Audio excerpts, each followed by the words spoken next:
El Señor esté con ustedes. Y con tu espíritu. Del Santo Evangelio según San Mateo. Gloria a ti, Señor. En aquel tiempo, al llegar a la región de Cesarea de Filipo, Jesús preguntó a sus discípulos: ¿quién dice la gente que es el Hijo del Hombre? Ellos contestaron: unos que Juan Bautista, otros que Elías, otros que Jeremías o uno de los profetas. Él les preguntó: ¿y vosotros quién decís que soy yo? Simón Pedro tomó la palabra y dijo: tú eres el Mesías, el Hijo de Dios vivo. Jesús le respondió: dichoso tú, Simón, hijo de Jonás, porque eso no te lo ha revelado nadie de carne y hueso, sino mi Padre que está en el cielo. Ahora te digo yo, tú eres Pedro, y sobre esta piedra edificaré mi iglesia, y el poder del infierno no la derrotará. Te daré las llaves del reino de los cielos. Lo que ates en la tierra quedará atado en el cielo, y lo que desates en la tierra quedará desatado en el cielo. Palabra del Señor. Gloria a ti, Señor Jesús. En esta gran fiesta de la cátedra de San Pedro Apóstol, debemos pensar en esta mañana, os los invito para que lo hagamos, en dos aspectos fundamentales para nuestra vida. Y luego, esos dos aspectos los convirtamos en oración. Orar por el Papa, orar por la Iglesia. A Jesús le interesó también qué pensaban los demás sobre su identidad, sobre su vida, sobre su misión, qué pensaban sobre su persona. Escuchamos con mucha frecuencia: no te importe el qué dirán. Cuando el qué dirá de la gente lo tomamos en un aspecto positivo, se convierte en un cambio de actitud nuestra, porque nuestras acciones no son perfectas, aunque sí hay que decir que las acciones de Jesús, siendo Hijo de Dios, son perfectas.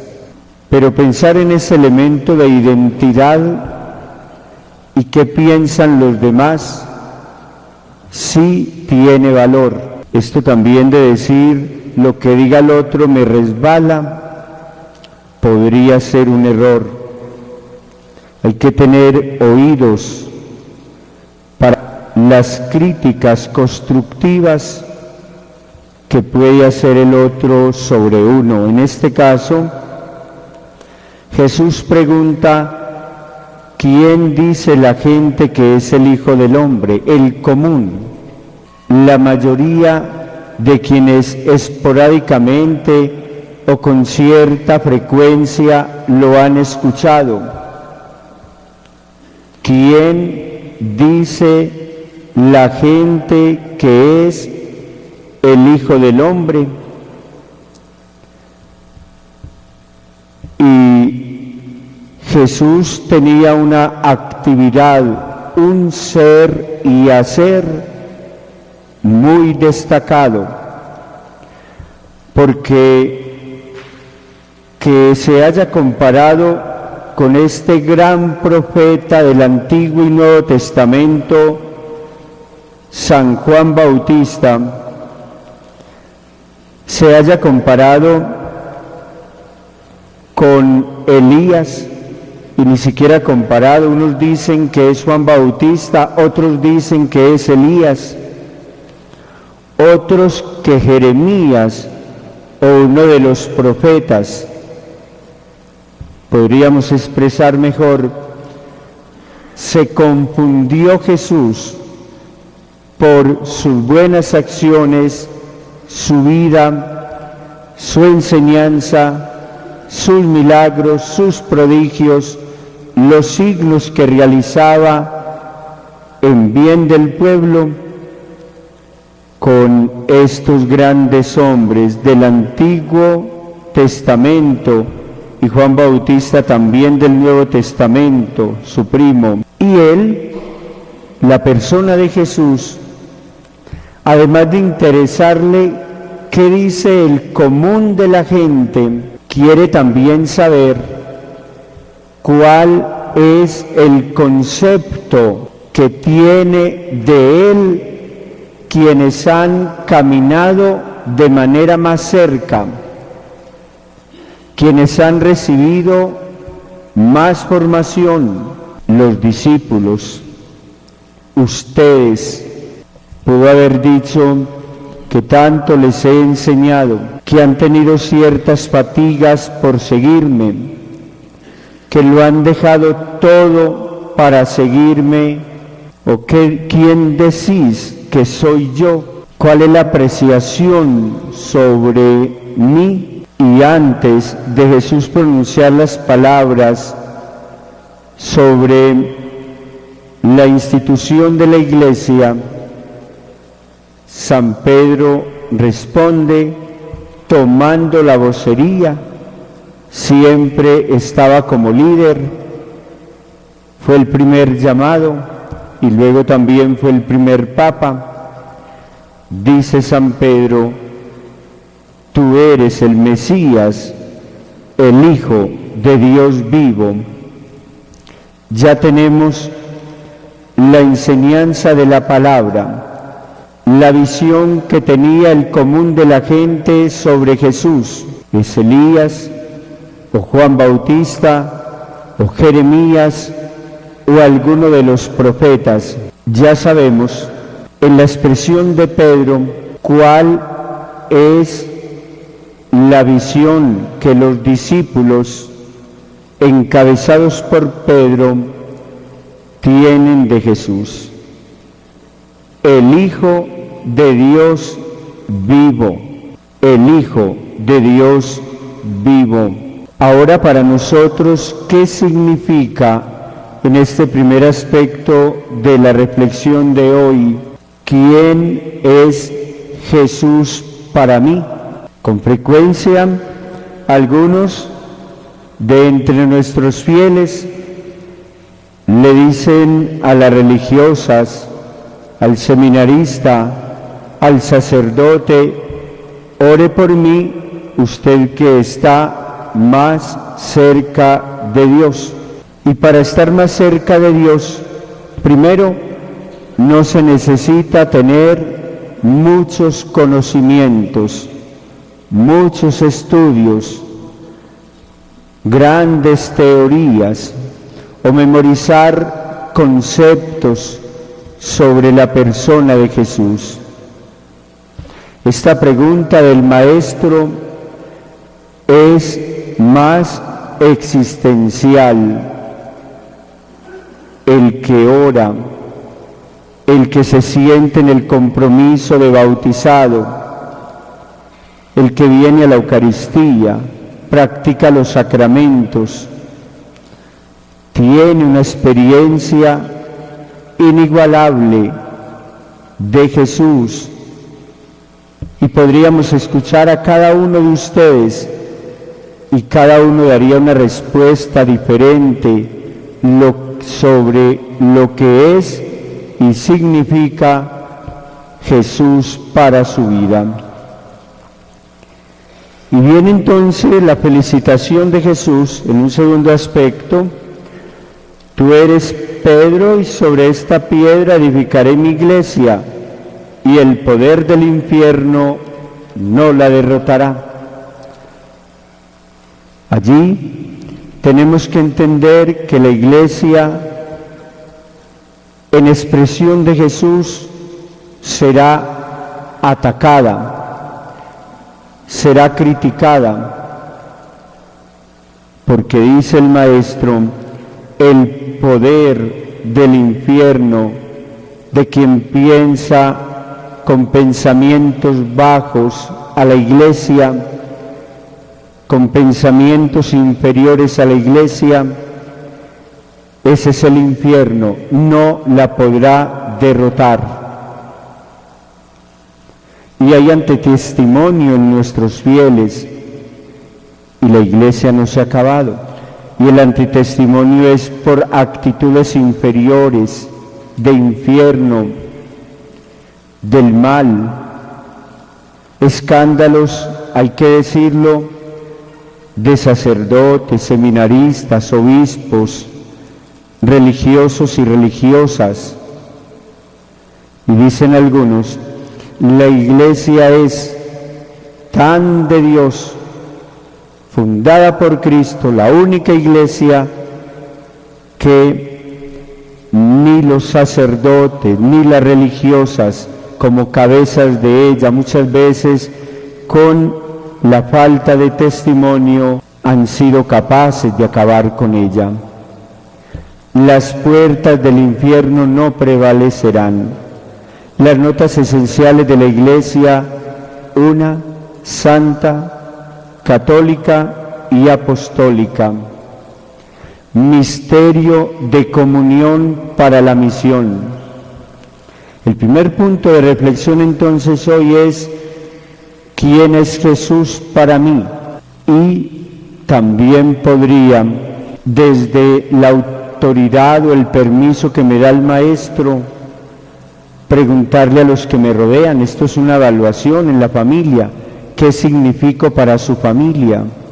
Y allí pueden aparecer algunas sugerencias, algunas críticas o un reconocimiento de lo que usted es. Debe interesarme lo que digan los demás. Es que nacemos en sociedad y lo que yo hago personalmente repercute en la sociedad. Y segundo, a valorar mucho la iglesia fundada en la cabeza de Pedro, siendo Simón, le cambia el nombre, Pedro, piedra, y allí edificaré mi iglesia. Solo hay una iglesia fundada por Jesucristo, la católica, la única iglesia que puede demostrar históricamente una sucesión apostólica. ¿Cuántos papas ha tenido la iglesia? Tiene hasta el momento 266 papas, iniciando con San Pedro, Mateo 16, 18, hasta el Papa de hoy, el Papa Francisco, el argentino, con tradición, con estructura, con hombres virtuosos, con hombres santos, que gastan su vida por amor a Jesús. Los restos, por ejemplo, de Pedro, de Pablo, Timoteo, entre otros muchos, están en basílicas católicas. Todas otras iglesias o denominaciones, sectas, fueron fundadas por hombres cuando se separaron de la Iglesia Católica, y se puede encontrar incluso su fecha de fundación en la historia. Muchos siglos después de la fundación de la Iglesia Católica, ellos fueron surgiendo, por eso es fundación de hombres. Ellos se salieron de entre nosotros, pero no eran de los nuestros. Si hubieran sido de los nuestros, se habrían quedado con nosotros, como dice la primera carta de Juan, en el capítulo 2, versículo 18-19, tristemente vemos cómo algunos hermanos católicos confundidos por falta de conocimiento, como lo indica en el Antiguo Testamento, Oseas 4, 6, e ignorando la doctrina de la Iglesia, dicen que en ella, congregación X, encontraron a Cristo, cuando en la Iglesia Católica Cristo nunca, jamás se ha perdido. Por otra parte, ya son muchos los protestantes sinceros que, descubriendo la verdad, están entrando nuevamente a la Iglesia de Jesús, su dulce hogar. No podemos abandonar nuestra Iglesia, con arrugas y defectos la queremos. No podemos dejar lo más por lo menos. Aquí tenemos la palabra de alguien que hace presencia eucarística, Jesús de Nazaret. En estos cultos de sectas religiosas solamente tienen la palabra, escuchan a un ausente, porque no pueden comulgar a Jesús con su cuerpo, su sangre, su alma y su divinidad. Fiesta hoy, la cátedra de San Pedro. Pidámosle al Señor que nos ayude a meditar qué significa Jesús para nuestra vida y qué tan feliz y contento me encuentro sintiéndome Iglesia, amando y frecuentando la Iglesia, comprometiéndome con la misión que la Iglesia en la persona de Jesús tiene para mí. El Espíritu Santo y la Santísima Virgen María, que está siempre donde debe estar, cuando debe estar, nos acompañe en este peregrinar cristiano y nos ayude a descubrir y a vivir la verdadera identidad en el seguimiento de Cristo y el suficiente amor a la Iglesia. Recuerden, la mejor manera de no ser Iglesia es tener una Iglesia a mi manera. En la Iglesia existe desde la expresión que Jesús le dice a Pedro: tú eres Pedro y sobre esta piedra edificaré mi Iglesia y las puertas del infierno no prevalecerán contra ella, y lo que ates aquí se ata en el cielo y lo que se desate aquí se desata en el cielo. Eso indica que la Iglesia tiene doctrina, disciplina y moral. Amén.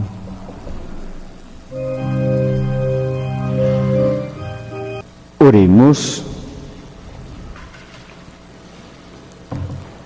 Oh Dios, que has alimentado con la comunión del cuerpo y la sangre de Cristo, a quienes celebramos la fiesta del apóstol San Pedro, concédenos que este intercambio redentor sea para nosotros sacramento de unidad y de paz.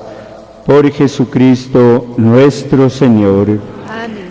El Señor esté con ustedes. Y con tu espíritu. La bendición de Dios Todopoderoso, Padre, Hijo y Espíritu Santo, desciendan sobre ustedes y les acompañe siempre. Amén. Podéis ir en paz.